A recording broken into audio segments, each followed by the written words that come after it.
সুপ্রিয় দর্শক, আজ আমি আপনাদেরকে টক মিষ্টি ঝাল জলপাইয়ের আচার তৈরি করে দেখাবো। যে আচার একদিন তৈরি করে আপনারা 12 মাস সংরক্ষণ করে খেতে পারবেন, কোনো প্রকার রোদে দেওয়ার ঝামেলা ছাড়াই।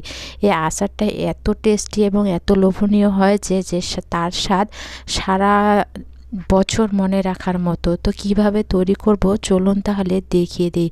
তো প্রথমে আমি এখানে 5 ফোড়ন আর কয়েকটা শুটমরিচ ভেজে নেব। তো এগুলো ভেজে নেওয়ার পর এগুলো অবশ্যই গুঁড়া করে রাখতে হবে। তো আমি এখানে ধনিয়ার গুঁড়া বা অন্য মশলা দিলাম না, কেননা পরে আমি গুঁড়া মশলা দিয়ে দেব। তো আমি এখানে জলপাইগুলোকে খুব ভালোভাবে বোটা ছাড়িয়ে ধুয়ে নিয়েছি। এগুলোকে এখন আমি লবণ এবং হলুদ দিয়ে সিদ্ধ করে নেব। তো হলুদটা দিলে হয় কি, জলপাইয়ের কালারটা দেখতে অনেকটাই ভালো লাগে। তো আমি এখন এটাকে সিদ্ধ করার জন্য চুলার মধ্যে দিয়ে দিলাম। তো যখন জলপাইগুলো ফাটতে শুরু করবে তখন বুঝতে হবে জলপাইগুলো খুব ভালোভাবে সিদ্ধ হয়েছে। এখন এই ছাঁকনির সাহায্যে আমি পানি ঝরিয়ে নিলাম। তো এটাকে ঠান্ডা করে হাত দিয়ে খুব ভালোভাবে আমি এটাকে ম্যাশ করে নেব। তো এভাবে যদি আচার তৈরি করেন তাহলে কিন্তু খেতে অনেক টেস্টি এবং লবণীয় হয়। তো এখন আমি কি করব, এগুলোকে এক সাইডে রেখে দেব। তারপরে আমি চুলার মধ্যে কড়াইয়ের মধ্যে দিলাম সরিষার তেল। আচারের জন্য কিন্তু এই সরিষার তেলটাই একদম পারফেক্ট। আমি এখানে প্রথমে 5 ফোড়ন দিয়ে দিলাম। তো গুঁড়া 5 ফোড়নগুলো কিন্তু আছে, এগুলো পরে দিয়ে দেব। তারপরে শুটমরিচ এবং কয়েকটা তেজপাতা এবং তার সাথে দিয়ে দিলাম কয়েকটা গোটা মশলা। তো এগুলো কিন্তু আচারকে অনেক সুস্বাদু করে তোলে। তারপরে এখানে দিলাম রসুনের কয়েকটা কুচি। তো রসুন কিন্তু বেটে না দিয়ে এভাবে দেওয়ার চেষ্টা করবেন। তারপরে এখানে দিয়ে দিলাম আদা বাটা এবং ম্যাশ করে রাখা জলপাইগুলো এখন এর মধ্যে দিয়ে দিলাম। তারপরে এখানে স্বাদ মতো লবণ এবং সামান্য পরিমাণ হলুদের গুঁড়া আর গুঁড়া মশলা এবং শুটমরিচ বেটে রাখছিলাম সেইগুলো গুঁড়ো করে দিয়ে দিলাম।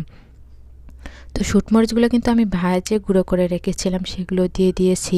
তারপর এখানে আমি চিনি এবং গুড় দিয়েছি। আপনারা কিন্তু শুধু চিনি বা শুধু গুড় দিয়েও এই আচারটা তৈরি করতে পারেন। তো আমি এভাবে অনবরত নেড়ে চেড়ে আচারটাকে খুব ভালোভাবে তৈরি করে নেব। এখানে আমি 5 ফোড়ন যে গুঁড়ো করে রেখেছিলাম সেগুলো অর্ধেকটা ছিটিয়ে দিলাম, আর বাকি অর্ধেকটা কিন্তু শেষের দিকে দিয়ে দেব। তো 5 ফোড়ন কিন্তু যত বেশি দেবেন আচারের টেস্ট কিন্তু তত বেশি ভালো হবে। তো আমি কিন্তু অনবরত নাড়তে থাকছি। এভাবে কিন্তু চুলার আঁচটা একদমই লো পর্যায়ে রাখতে হবে। তারপরে পরিশেষে যে গুঁড়োগুলো ছিল 5 ফোড়নের সেগুলো এখন দিয়ে দিলাম। দিয়ে অনবরত নেড়ে চেড়ে এটাকে কালো কালো করে ভেজে নেব। তো চুলার আঁচ কিন্তু মনে রাখতে হবে একদমই লো পর্যায়ে রাখতে হবে, কেননা চুলার আঁচ একটু যদি বাড়তি থাকে তাহলে কিন্তু আচারটা পুড়ে যাবে এবং খেতে ভালো লাগবে না, বিশ্রী গন্ধ বেরোবে। তো আমি এভাবে অনবরত নেড়ে ছেড়ে আচারটাকে এ পর্যায়ে নিয়ে এসেছি। এখন দেখতে পাচ্ছেন আমার আচার তৈরি করা কমপ্লিট হয়ে গেছে।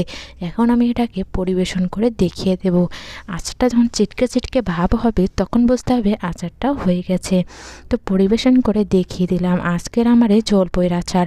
আমি এখানে 1 কেজি জলপাইয়ের আচার তৈরি করে নিয়েছি। তো এই জলপাইয়ের চাইলে কিন্তু আপনারা বেশি করে রেখে সারা বছর খেতে পারবেন, 12 মাস এভাবে খেতে পারবেন কোনো প্রকার রোদে দেওয়ার ঝামেলা ছাড়াই, এবং কখনো নষ্ট হবে না। তো কেমন লাগলো আমার এই আচারের ভিডিওটি? ভালো লাগলে অবশ্যই আমার চ্যানেলটি সাবস্ক্রাইব করবেন।